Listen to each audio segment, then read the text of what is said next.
जय माता की। आज चर्चा करेंगे कि कौन सी शक्ति आपके साथ चलती है और जिस इष्ट की आप सेवा कर रहे हैं क्या उसी की कृपा आपको मिल रही है या उनकी योगिनियों और यक्षिणियों की मिल रही है, और कृपा किस प्रकार से इनकी कृपा मिलती है, और अगर आपको अप्रत्यक्ष या प्रत्यक्ष रूप से इनके दर्शन हो चुके हैं तो उनके प्रत्यक्ष उनको कैसे करें और उनको किस प्रकार से हमें साधना चाहिए, किस प्रकार से उनकी ओर साधना करके हमें अपनी शक्ति को प्रबल करना चाहिए। इन सभी विषयों पर आज चर्चा करेंगे। इसके 6-7 कुछ लक्षण भी हैं जो आपको बताएंगे कि जब देवी शक्ति की कृपा होती है तो कौन से लक्षण आपके साथ होने लगते हैं। तो वीडियो पूरा ध्यान से सुनिएगा और चैनल को सब्सक्राइब जरूर करें।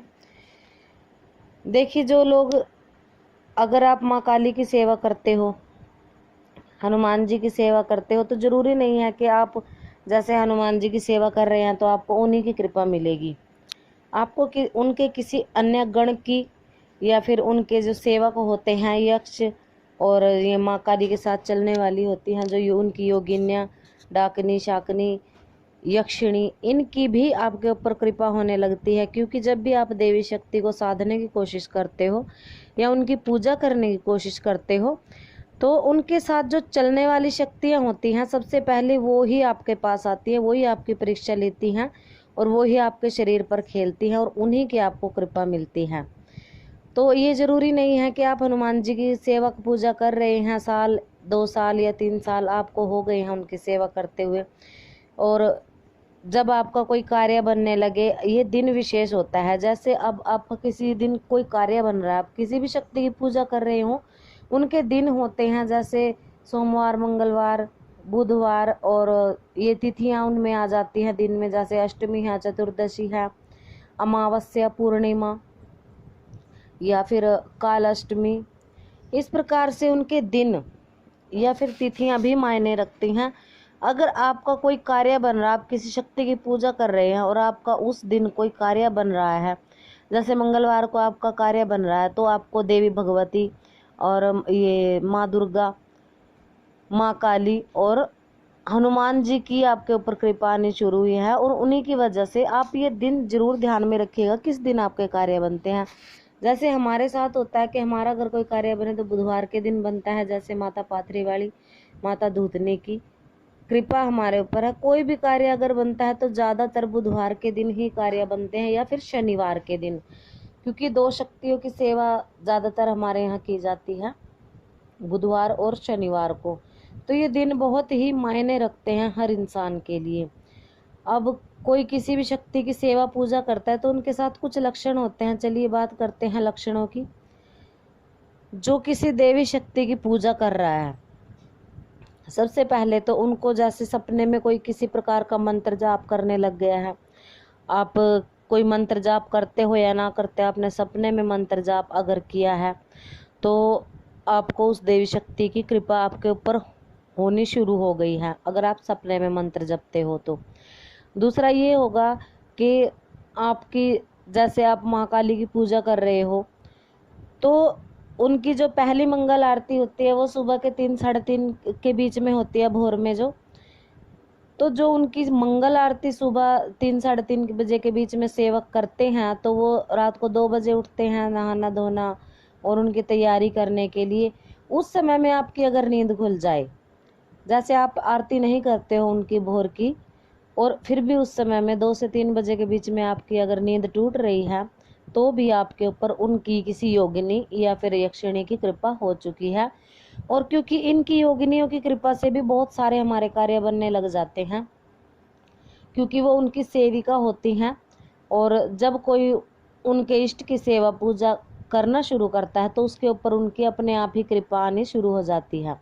कई लोगों को ये लगता है, कई औरतें जैसे दरबार पे आती हैं, खेलती हैं, हर किसी को यही वहम होता है कि हमारे ऊपर देवी आ रही है, हमारे ऊपर देवी आ रही है। ऐसा नहीं होता। आप किसी भी देवी शक्ति की पूजा कर रहे हो और आपके ऊपर सवारी आ गई, आप खेलने लग गए, तो आपको लगेगा कि मैं तो माँ काली की सेवा करती हूँ, माँ काली आ गई। देखिए, वो बहुत बड़ी शक्ति हैं, वो जल्दी से अपनी सवारी या फिर कृपा नहीं करती हैं। उनकी जो सेविका होती हैं, जो यक्षिणी होती हैं, वो ही आपके ऊपर कृपा करती हैं। और जयकारा लगा करके आती हैं। जैसे महाकाली के नाम का जयकारा उन्होंने लगा दिया कलकत्ता धाम का। तो कोई भी बड़ी शक्ति अपने नाम का जयकारा लगाकर कभी नहीं आती। लोग ये बोलते हैं कि जयकारा लगाओ, कोई शक्ति आती है तो जयकारा लगा के आती है, वो अपने इष्ट का जयकारा लगा के आएंगी। जो बड़ी शक्ति होती हैं अपने गुरु का या फिर अपने इष्ट का जयकारा लगाते, वो अपने नाम का जयकारा कभी नहीं लगाती। अगर कोई शक्ति किसी धाम का जयकारा लगा करके आपके आ रही है शरीर के ऊपर, तो वो बड़ी शक्ति कृपा नहीं है उनकी यक्षिणियों की और उनकी सेविकाओं की, योगिनियों की कृपा आपके ऊपर हुई है। अब जैसे किसी की आंख सुबह 4 से 5 के बजे के बीच में खुल रही है और आपको एक गंध का अनुभव हो रहा है, एक खुशबू आपको आ रही है, तो उसका ये संकेत है कि वो देवी शक्ति आपके पास तत्काल आई थी। और जैसे कोई छोटे छोटे पंख होते हैं किसी भी पक्षी के, अगर अनायास और आपके आसपास आपको वो पड़े हुए दिखाई देते हैं, तो भी आपके ऊपर देवी की कृपा है। इनमें एक बड़ा लक्षण ये भी होता है, जो किसी देवी शक्ति की सेवा कर रहे हैं, जैसे माँ काली की हो गई, माँ धूतनी की हो गई, चौराहे वाली माता मदानन की इसमें आ जाती है। और जिनके घरों में बावरी चलते हैं, वो जो माता रानी के सेवक होते हैं, किसी भी शक्ति की कृपा जब आपके ऊपर हुई हो, तो सबसे बड़ा संकेत ये होता है कि सपने में आपको उनकी स्थापना मिलेगी कमर पे। जैसे वो आपको थपकी लगा करके जाएंगे। अगर किसी के साथ ये हुआ है तो समझ लो उनके ऊपर देवी की कृपा हो चुकी है और देवी ने उन्हें उनके शरीर में अपना स्थान बना लिया है। और इस प्रकार से कई लोगों के साथ ये भी होता है, जैसे आपका रूटीन है कि आप सुबह 4 बजे पूजा करते हो या 5 बजे करते हो या 6-7, जो भी आपका रूटीन है, और आप कहीं बाहर चले गए और उस समय में आप जैसे उनकी पूजा नहीं कर पा रहे हो, तो उस समय में वो शक्ति आपके पास आती है और आपको उसी गंध का अनुभव होता है जो कि आपको हुआ है। जैसे जब भैरव जी की कृपा होती है तो आपको शमशान भूमि और ये खोपड़ियाँ वगैरह दिखने लग जाती हैं। कुत्ते आपको सपने में दिखते हैं, काले रंग का कुत्ता सपने में कभी आपके पीछे भागता है, कुछ मांगता है, तो वो भैरव जी की कृपा आपके ऊपर हुई है। वो अप्रत्यक्ष रूप से हुई है स्वप्न में, और उसका प्रत्यक्ष आपने करना है, उनकी सेवा पूजा उठानी है, उनकी साधना करनी है, तब जाके आपको प्रत्यक्ष रूप से उनकी कृपा मिलती है। और लोग सोचने लग जाते हैं हमें शमशान दिख रहा है, हमें खोपड़ियाँ दिख रही हैं, एक विशेष तरह की पूजा दिख रही है, तो हमारे ऊपर किसी ने क्रिया कर दी है। ऐसा नहीं होता है, क्योंकि लोग शक्तियों को जब पूजने लग जाते हैं तो सकारात्मक और नकारात्मक दोनों ही तरह के विचार आते हैं उनके मन में, क्योंकि उन्हें ज्ञान नहीं होता और ज्ञान की कमी के कारण ही मन भटकता है। सबसे बड़ी बात ये, चाहे आपको ज्ञान नियम कुछ भी ना पता हो, केवल मन में श्रद्धा हो अपने इष्ट के लिए, तो उस इष्ट की कृपा आपको जरूर मिलती है। तो आशा करते हैं आपको जानकारी पसंद आई होगी। और भी नई नई जानकारियों के लिए चैनल से जुड़े रहिए, चैनल को सब्सक्राइब जरूर करें और अच्छे अच्छे कमेंट जरूर किया करें, क्योंकि इससे हमें मोटिवेशन मिलता है और हम सोचते हैं कि आप लोगों को हर प्रकार से भक्ति मार्ग में आगे बढ़ने की जानकारी दें। तो सभी खुश रहिए, स्वस्थ रहिए, मिलते हैं नई जानकारी के साथ। तब तक के लिए सभी को जय माता की।